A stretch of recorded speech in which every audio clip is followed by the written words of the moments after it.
Traders are still waiting for the news about the rise in the United States debt ceiling. However, the parties have not reached a consensus yet. Joe Biden supposes that a rise in the debt ceiling is unquestionable, while Kevin McCarthy insists on spending cuts.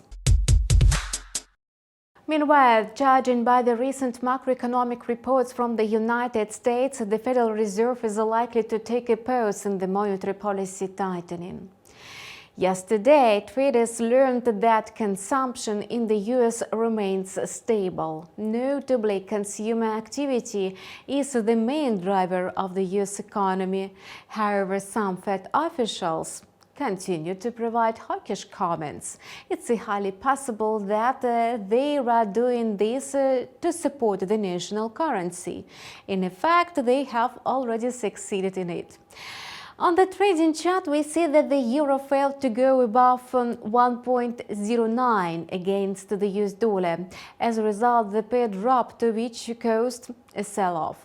Under the current conditions, sellers are exerting pressure on the single currency, and this has resulted in the formation of a correctional movement, and the pair has every chance to slide to the support level of 1.08.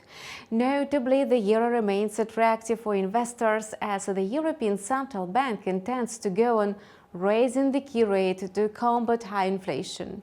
The euro-dollar pair is still hovering near its 12-month high. What's more, analysts suppose that the Eurozone GDP will grow faster than expected earlier. The European Commission foresees economic growth of 1.1% this year and 1.6% in 2024. In addition, inflation may slacken to 5.8% in 2023 and 2.8% in 2024. The Bank of England is also going to raise the benchmark rate higher. Moreover, it upwardly revised its economic forecast. Thanks to this, the pound sterling also approached its 12-month high against the greenback.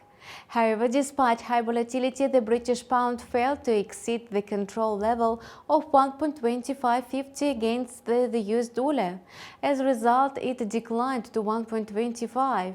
At the beginning of the new trading session, the bearish sentiment became stronger, which prolonged the downward correction. If the situation remains the same, the pound-dollar pair may slump to the support area of 1.2350 and 1.2380. That's all for now. We keep monitoring the financial market situation. Subscribe to our channel and see you in several hours. We will take a close look at the US trading session.